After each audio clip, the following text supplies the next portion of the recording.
a man's life, our lives, begins with a lot of active receiving. If you have small kids, you know what I'm saying. Like when baby is born, even the life is given to the baby, right? And as the baby grows day by day, how many things and how much does he receive? A lot, right? Every moment he expects to receive from parents. When needs are not met, what do? They cry and cry until parents find out what the baby needs. Right? Think about how many diapers have to be changed. Right? And how many feedings, how much playtime, and how many holdings, like on your bosom. It seems like endless, right? Even eventually time passes by, but that's how the life begins. A lot of receiving and taking. However, as he grows, his like the receiving mode has to be changed. Change it to what? Giving, right? From receiving and grows, and eventually the mode has to be changed to giving. So babies, they turn to boy and girl. I've seen like babies like 3 years ago when I first came. Now became like boy and girl. And now eventually like 10 years after they become like man and woman, grown up, and eventually get married and have their own kids. Now it's their time to give what? Time to give. So there's a saying in Korean, love flows downwards, which means like parents give love to children. Not really children give love back to parents, but when they have their own family, they give love to their children. So it flows downwards. But however, some people, they resist to grow. Right? They resist to grow and remain in the phase of receiving for their lifetime. Have you ever seen anyone like that? No matter how old they are, they still expect to receive and take instead of giving. And unfortunately, they also can, I shouldn't say unfortunately, but they can marry and they have children, but still they are in the position of father and mother to give love. But still they expect to receive love. Sometimes it makes the problems. I've seen some severe cases. Have you heard about Peter Pan syndrome? Yes. One definition is they are unable to grow up and take on other responsibilities. So they are in the certain age like 20, 30, and or 40, even 56, 70, 80. But still, they are not really taking responsibilities as others. Even though they are in the position to have responsibility and to take care of their own kids. And they're not only men, but they're also the woman Peter Pan too. But mostly there are more men do like that, but there are also the women. They do the way. Some people they do the way. So I have a question for you. Are you a giver or taker? Now, I have explained often, especially in my first year in Winnipeg, like Christians' life. Many people think Christian's life is giving or receiving. How many of you think Christian life represents giving? Okay, how many people think Christian's life represents receiving? Nobody. Actually, sometimes that's a problem too. A Christian's life begins with receiving. Active receiving, a lot of receiving. Didn't you know that? No? No? Like when we become Christian, we are spiritual babies, right? Like the baby, like a real baby, spiritual babies also, they need to be fed by spiritual others. And I can think about like this, love. Do you have love when you were born? Did you have love when you were born? Or someone else giving you, so you know that how to love and how to receive love? Do you know how to love? Do you know how to receive love? Now some people, they never really experience, not so many times experience receiving love, and even though people give love, they do not know how to receive love. So that's two different things. We need to learn how to receive love and how to give love. So as a Christian, we need to receive love to give the same kind of love to other people. So love starts from receiving from God. But without receiving from God, we only give our selfish love. So that's the problem in many relationships, because we are not giving agape sacrificial love, but like lost the human love to people around us. It's selfish. Now, we are originally selfish. Maybe you do not agree with me. But that's true. We are selfish. So when you selfish person love another person, we give them selfish love, not sacrificial love. So that's why we need to receive love from God. How about forgiveness? We have to receive, right? How about salvation? We have to receive. How about mercy, grace, righteousness, everything we must first receive. But without receiving from above, from God, if we try to give other people, that's the problem. You give something else. So Christian's life must begin with receiving, a lot of active receiving.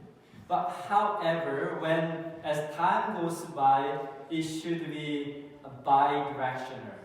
What? Bi-directional. How? You be a receiver and provider. Not like human baby, when he become boy and become a man and get married, and he doesn't have to go back to be fed by their parents. Sometimes we also grown up need parents too, but not really go back to be nurtured. But spiritual person, we have to continue to receive from above. If we fail to receive, we cannot give. Right? Someone has to provide. So we need to God provides, right? And we receive God's provision. So we must continue to receive no matter how long we have been Christians.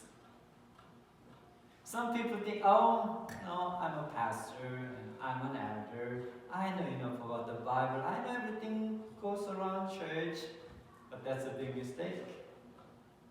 You have to receive it, everything I mentioned, from God every day.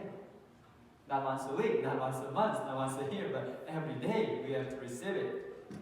But at the same time, when you become spiritual adult, it's a bi-directional. You receive, and when you receive, it will overflow. It will overflow of your life. So people around you will see Jesus in your hearts, and people experience the love of Jesus in your life when it overflows you. So that's the idea. That every true disciple is born into the kingdom of God as a missionary. He who drinks of the living water becomes a fountain of life. So we become a fountain of life to give. So the receiver becomes a giver. So when the baby Christian grew up and it overflows, everything God provides overflows in a person's life, it becomes a giver. like become a fountain to give out instead of continue to taking. But otherwise, the spiritual baby will be remain continue to as a spiritual baby. So how many of you think you are spiritual adults? Okay. How many of you think you are still spiritual baby? How many of you think you are still you do not know? Right? Spiritual Peter Pan syndrome. That's a new term I created. Spiritual Peter Pan syndrome means that they are unable to grow up as a spiritual adult and take on adult responsibilities. You know, our church, Lighthouse, is fine, but some churches, they are very noise, with a lot of arguments and fighting. Why? There are a lot of spiritual babies. So, like, I like children. But when like 5-10 children get together, what happens after like 30 minutes? One after the other, parents has to go there and take their kids who cry. Because they're still learning how to play together without fighting, without crying. Spiritual babies. That's why, the church with a lot of spiritual babies, they always fight. When they have meeting, fights.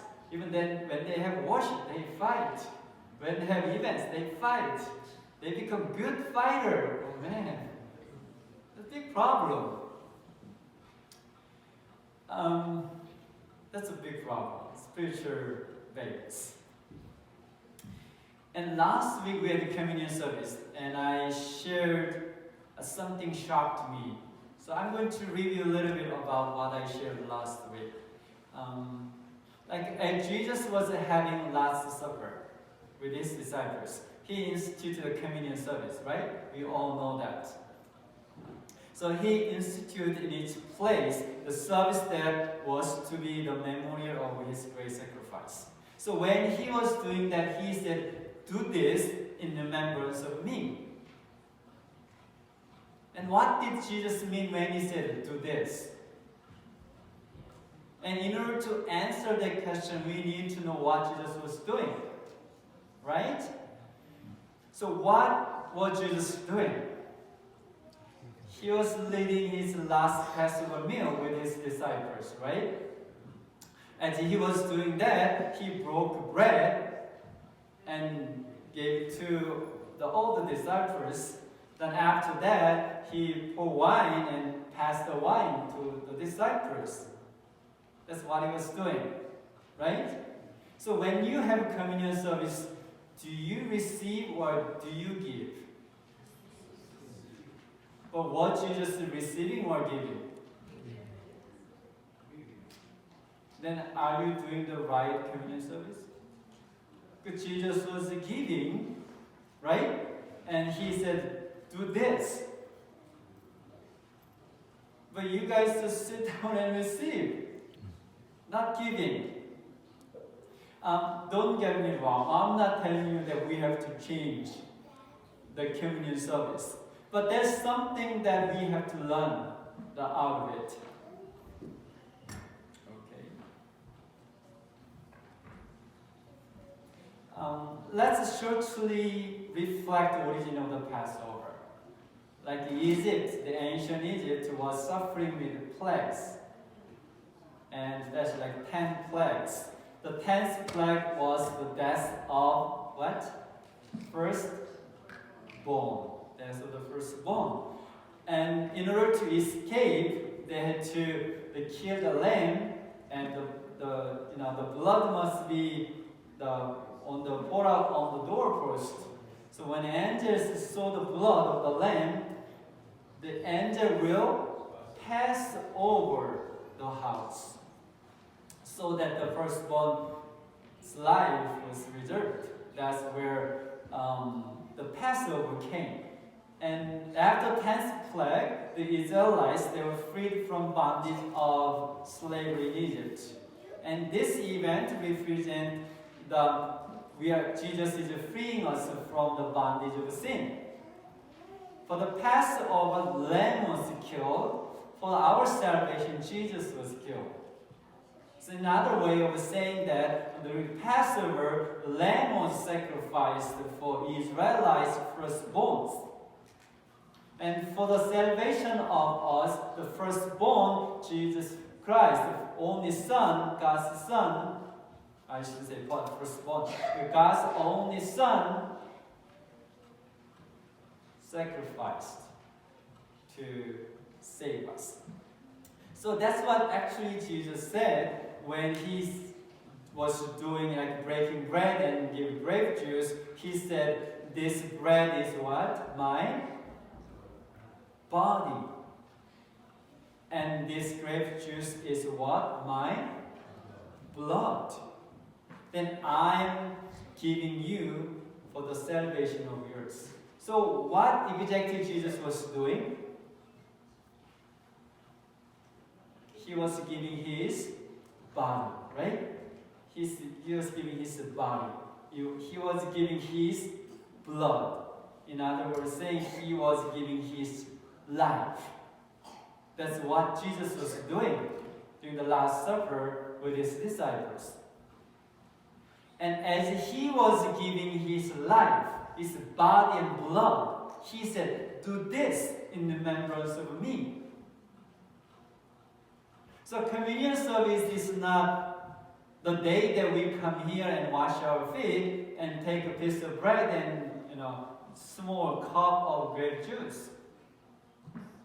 But this is the day we determine ourselves to give our life for the salvation of other people. Isn't that right? That's what Jesus was doing, and he said, "Do this. If you allow me to extend Jesus' sentence, do this what I'm doing." And Jesus was giving his life. And if we just see the scene of Last Supper, we may miss something. Like before Last Supper, Jesus spent how many years with his disciples? 3.5 years, right? And what did he do? What did he do with them? He trained them to be what? To be disciples. So he chose them, right? First he chose them and trained them. Trained for what? To send out to preach. If you go to Mark 3:14, we can see that then he appointed 12, that they might be with him. Be with him for what? Training, right? For training. And then he might send them out to what? Preach. So that's what Jesus was doing.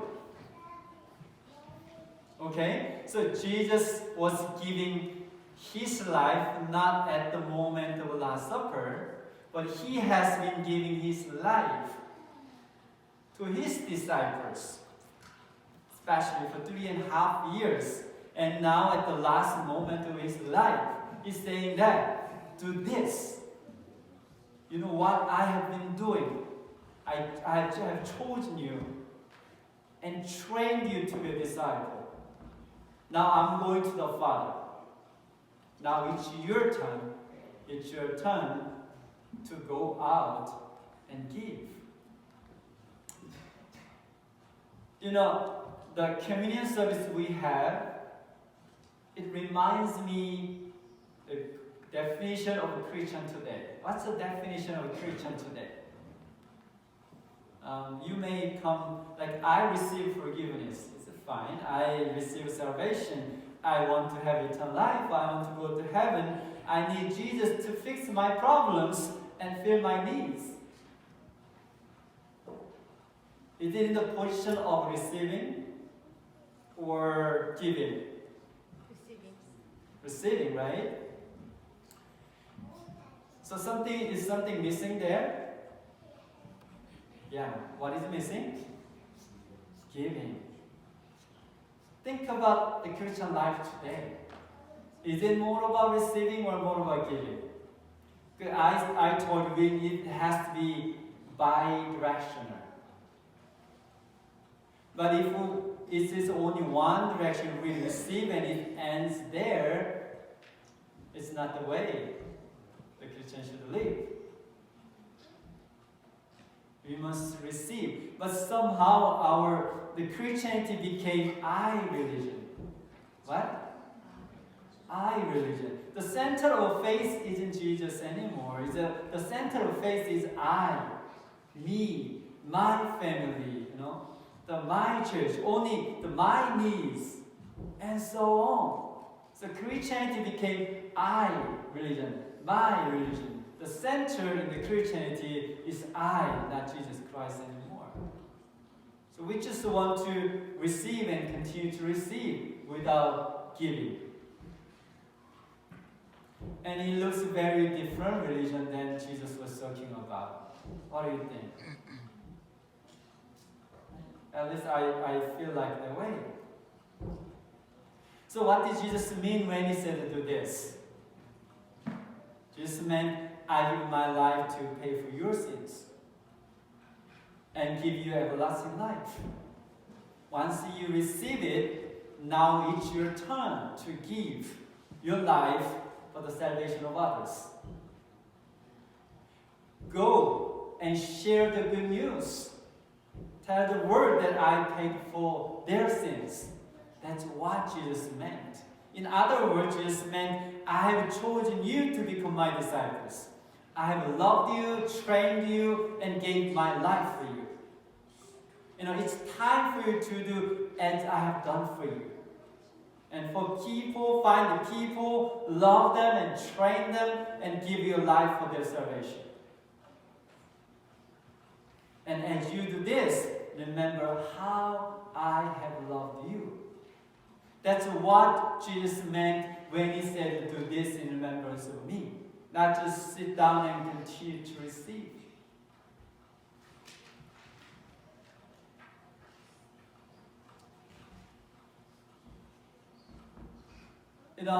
Also Paul, one of the outstanding leaders in the early church. So when he wrote to Timothy, his disciple, his spiritual son, he said, let's read it together. Ready? Start. And the things that you have heard from me among many witnesses, commit this to faithful men who will be able to teach others also. Like he said, you have heard from me among many witnesses, which means I have trained you. You have heard what I was saying, right? Now, find some faithful men and to teach what I taught you so that they will be able to teach others also. So you can see the flow, right? Receiving, giving. Receiving, giving. Like a downwards. It continues to flow. Like Jesus, even Jesus, he prayed and received the Father's power and blessing every day. As a human, he needed prayer. So he prayed. And Jesus trained the 12 disciples. And they trained other people. And that's why we are here today. If somewhere it was stopped, then that's the end of Christianity. Someone has to share for the next generation. And my question is, who is going to share?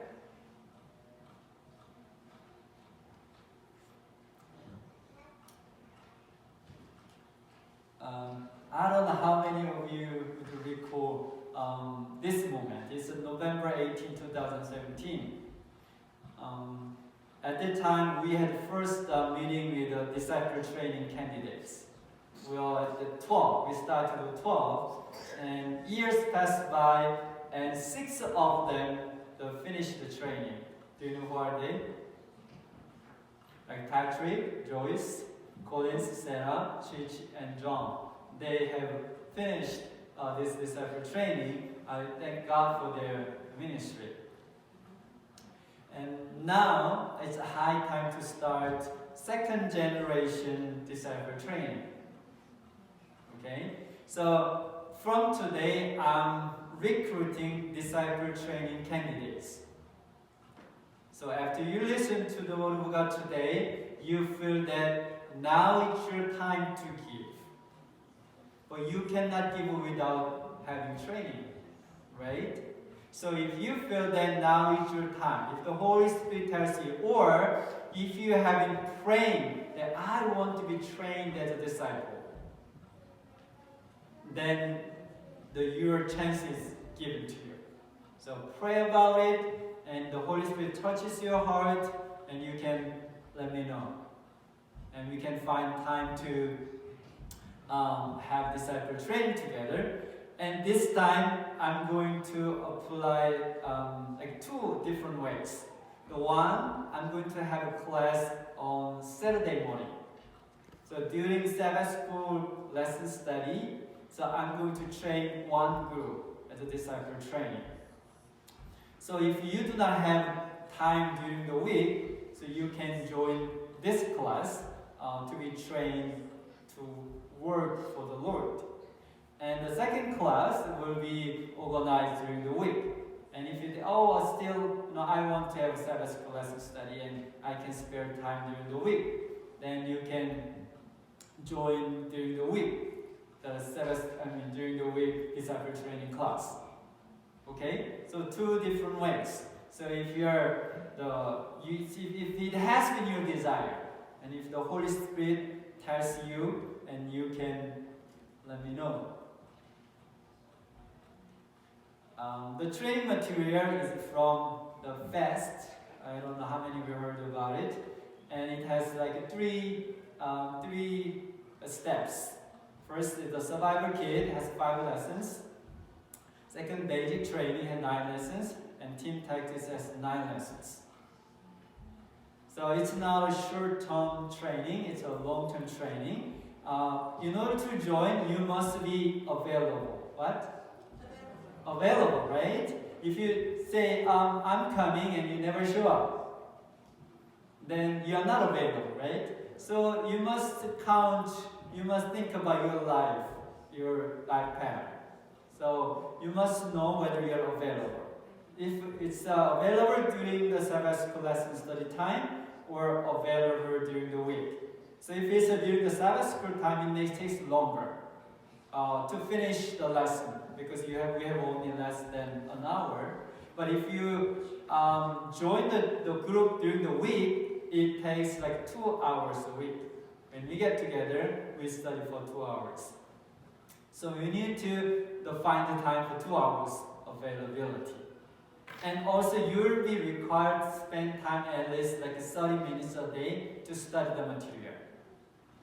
Okay, that's another availability. You need to squeeze or your schedule to find out 30 minutes every day to study the material, training material.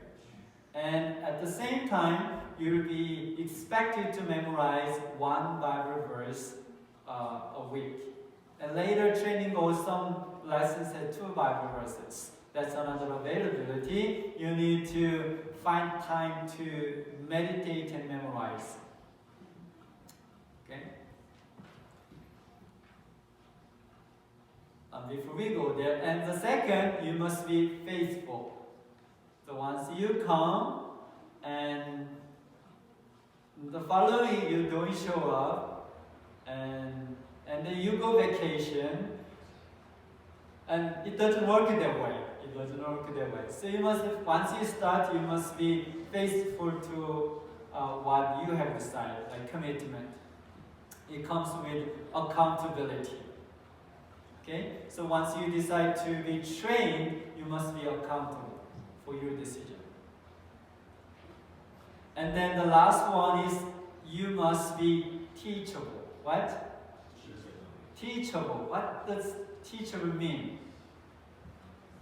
when you are able to learn, able to be taught. Doesn't everyone has that skill? No, not everyone has a skill. Some people are not teachable because they know already everything. Right? If they already know everything and they don't need any more correction, they need any more learning. They cannot be changed like solid rock, firm about their belief and never change. But in order to be trained as a disciple, you need to be teachable. You need to change your lifestyle. Many different things. So, teachable. Okay, and you may have expectations. So, when I go through this training, and what do I expect to be happening in my life? The first, you will learn how to meditate the Bible and apply it to your life. You are used to read like a second-handed inspiration. What I mean, someone meditate and wrote, someone meditate and speak, and you listen and read it. But that's second-handed inspiration. You need to read the Bible, get inspiration from God. God is telling you today, and God is giving you command today, and you need to learn how to listen to His voice and how to apply it to your life. We are servants, right? And without hearing the Lord's voice, how can we serve the Lord? So we need to learn how to meditate the Bible and apply it to life. And after training, you will be able to teach the Bible. And also you will be able to preach. And you will be able to lead soul-saving small groups. So you are going to learn how to lead small groups. And most of all, you will learn how to maintain in the vine of Jesus and continue to grow in Him. Sounds awesome? Mm-hmm.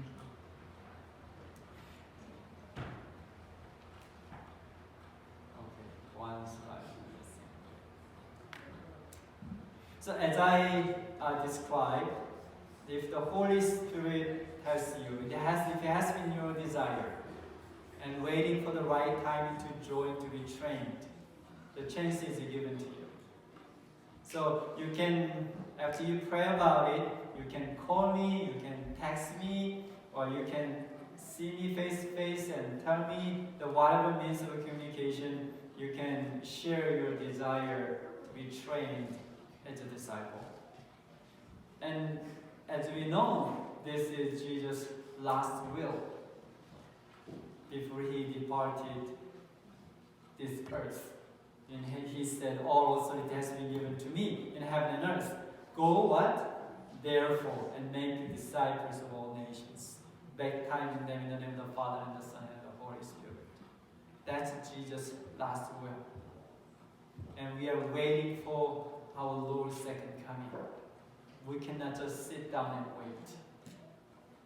You know, as some people say, it's not a good way to say it, but some people say SDA is sitting down always. You know what I mean? Sitting down always. Sit down and always receive without standing up, going out and preaching.